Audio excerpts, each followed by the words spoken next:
বেড়াতে যাওয়ার পরেও যখন কোনো একটা সমস্যা এসে দাঁড়ায় তখন আসলে এত বেশি খারাপ লাগে, কারণ হচ্ছে এত ভালো একটা মুড নিয়ে বেড়াতে যাই, তখন যদি মুড খারাপ হয়ে যায়। কেন মুড খারাপ হলো আজকে সবকিছু তোমাদের সাথে শেয়ার করব। হ্যালো এভরিওয়ান, আসসালামু আলাইকুম। আশা করছি সবাই ভালো আছো। কোরবানি ঈদের দিন রাত্রেবেলা হচ্ছে আমার মেয়ে খাট থেকে পড়ে গিয়ে হাতে এত বেশি ব্যথা পেয়েছে।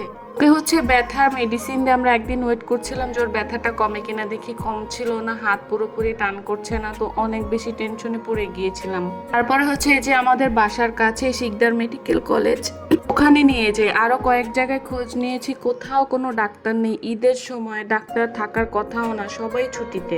আমরা তখন ঢাকায়ও আসবো আরো 2-3 দিন পরে। এত বেশি টেনশনে পড়ে গিয়েছিলাম যে বাচ্চাটা কি হলো, হঠাৎ করে হাত কেন ব্যথা কমছে না।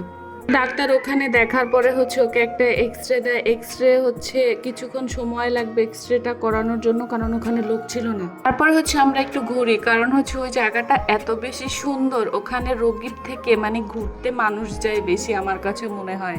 শরীয়তপুরে ভেদরগঞ্জে মনে হয় যারা আছে সবাই মোটামুটি এই জায়গাটা চিনবে, অনেক বেশি সুন্দর।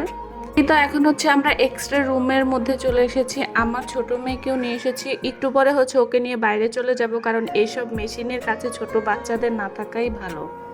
আমার বড় মেয়েটাকে হচ্ছে ওর বাবা হচ্ছে রেডি করে দিচ্ছিল, ধরে ধরে রাখছিল যে কিভাবে কিভাবে করতে হবে। আর এই যে আমি ছোটটাকে নিয়ে বাইরে চলে এসেছি, আর ওইদিকে ওর টেস্ট হচ্ছে। আর তারপরে হচ্ছে দুইজনে বের হয়ে একটু খেলাধুলা করছিল। তারপরে হচ্ছে ডাক্তার হচ্ছে দেখে বলছিল ওর কোথায় সমস্যা। তেমন সমস্যা পায়নি, যে সামান্য সমস্যা পেয়েছে। আমার মেয়েকে তো হচ্ছে হ্যান্ডব্যাগ দিয়ে দিয়েছে, কিন্তু ও এটা একদম পড়তে চাচ্ছিল না, অনেক কান্নাকাটি করেছে। শেষে অনেক বুঝিয়ে পড়াতে পেরেছি। তো এই ছিল আমার আজকের ভিডিও, আশা করছি সবার কাছে ভালো লাগবে। আল্লাহ হাফেজ।